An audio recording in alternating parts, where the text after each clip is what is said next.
Bunda. Pasti semuanya masih pengen nanya, pemirsa di rumah juga masih terus ingin menggali banyak ilmu. Sekarang kita berikan kesempatan sesi bertanya untuk influencer kita nih yang sudah hadir. Alhamdulillah ada Mbak Nur Rohmah di sini. Silakan Mbak Nur Rohmah. Bismillahirrahmanirrahim. Assalamualaikum warahmatullahi wabarakatuh. Waalaikumsalam warahmatullahi wabarakatuh. Saya seorang ibu dari 3 anak. Saya memiliki seorang suami yang sangat baik, penyayang terhadap anak-anaknya. Namun ternyata di balik lemah lembut beliau, baiknya, penyayangnya tidak menjamin seorang laki-laki setia. Tepat di tahun 2023, saat saya mengandung anak ketiga saya, ternyata suami saya berselingkuh dengan teman kantornya. Saat itu saya menutupi semua yang terjadi terhadap orang tua dan keluarga saya. Dan pada akhirnya saya meminta penjelasan kepada beliau dan orang tuanya beserta selingkuhannya.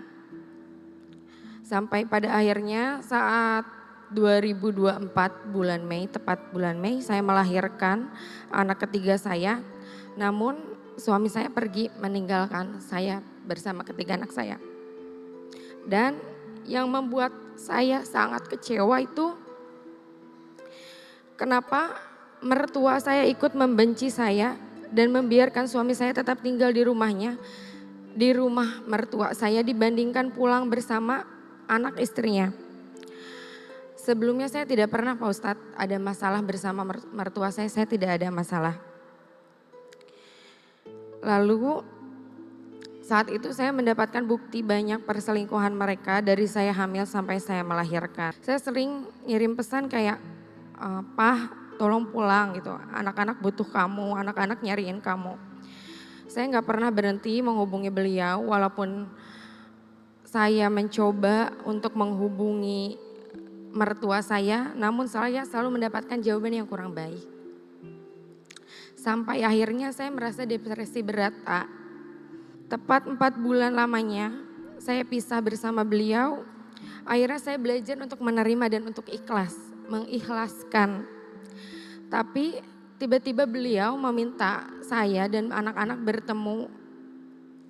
Saat itu beliau meminta maaf terhadap saya. Di saat saya ikhlas, dia tiba-tiba meminta maaf terhadap saya. Dan meminta untuk kembali hidup bersama saya.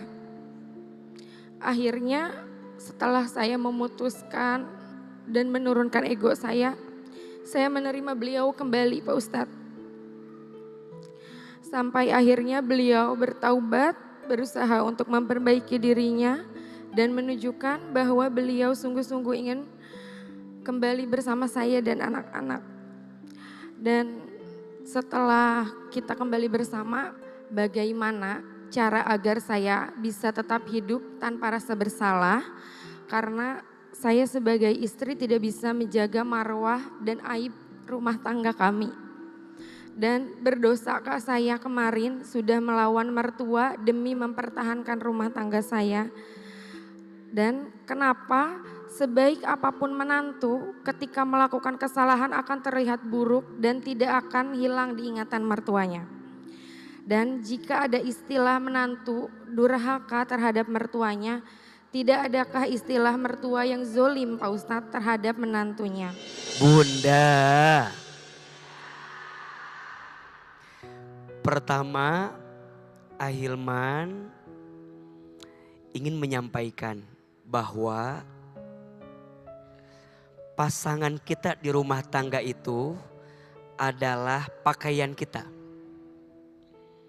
Jadi apapun yang ada dalam diri pasangan kita, jaga baik-baik oleh kita. Termasuk mohon maaf, kalau pasangan kita punya kekurangan, cukuplah kita yang tahu dengan kekurangan itu. Kalaupun misalnya harus bercerita, berceritalah kepada orang yang memang punya kapasitas untuk mendengarkan cerita tersebut.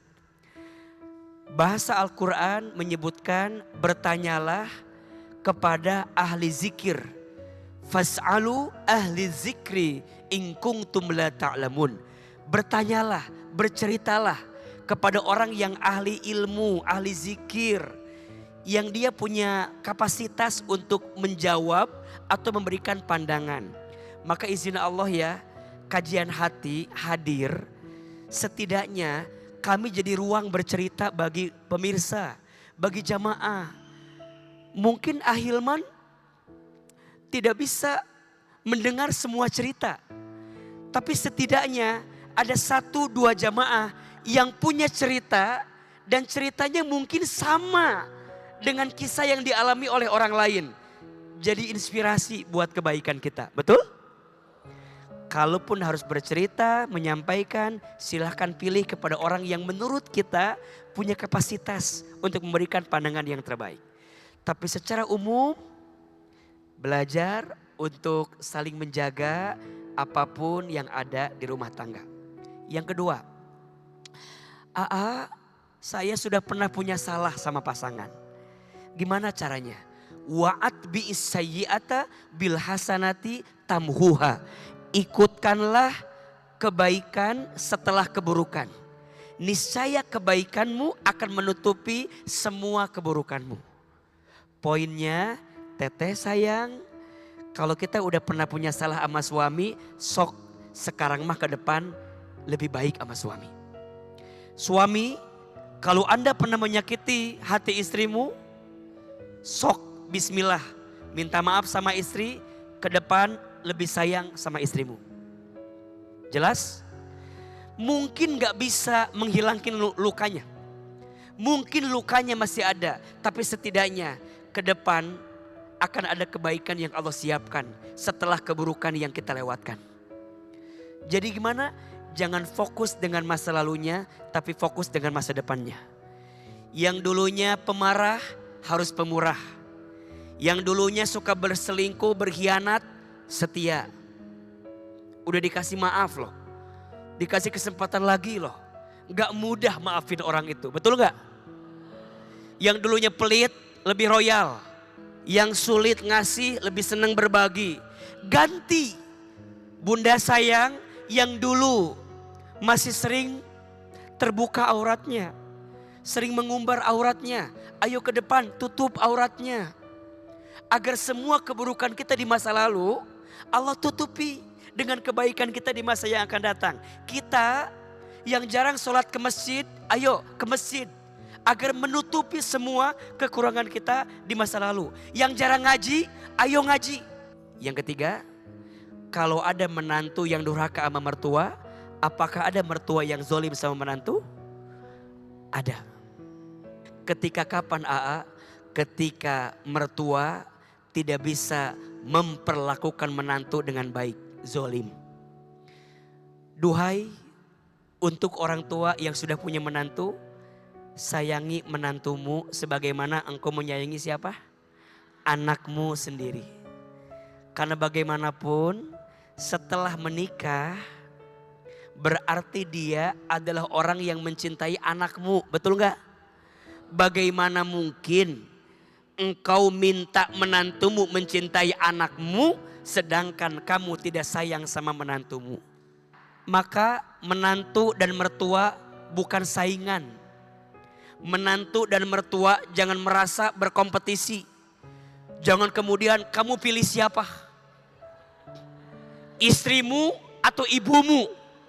Istri dan ibu bukan untuk dibandingkan. Betul? Jangan pernah ada pertanyaan pilih ibumu atau istrimu. Jangan. Orang tua nanya begitu salah. Istri nanya begitu sama suami. Sayang pilih mana? Aku atau ibumu? Salah. Istri dan ibu bukan untuk dibandingkan. Dua-duanya jalan keberkahan. Yang kalau kita berbuat baik kepadanya, maka Allah akan curahkan kebaikan untuk kita semua. Bahagiakan ibumu, maka Allah bahagiakan hidupmu. Sayangi istrimu, maka Allah akan sayangi hidupmu. Beruntunglah laki-laki yang masih punya ibu dan punya istri. Apalagi ditambah satu punya anak perempuan. Masya Allah. 3 perempuan yang doanya mustajab. 1, doa ibu untuk anaknya. 2, doa istri untuk suaminya. 3, doa anak perempuan untuk ayahnya. Kalau punya 3 perempuan itu, pegang erat-erat, jaga baik-baik. Dan jangan pernah menyakiti hati perempuan. Hati perempuan itu seperti cermin.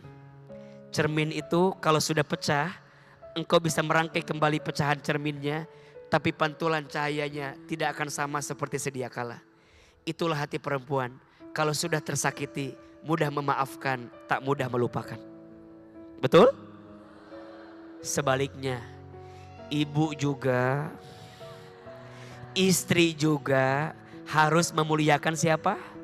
Suami. Kenapa Ustadz? Karena seorang istri yang pandai memuliakan suaminya, maka Allah akan bahagiakan hidupnya. Teteh, semangat. Salam buat keluarga. Sekarang sudah balik lagi kan? Sudah kumpul lagi dengan suami. Sudah. Dengan mertua hubungan masih Alhamdulillah sekarang sudah membaik. sudah membaik ya. Alhamdulillah.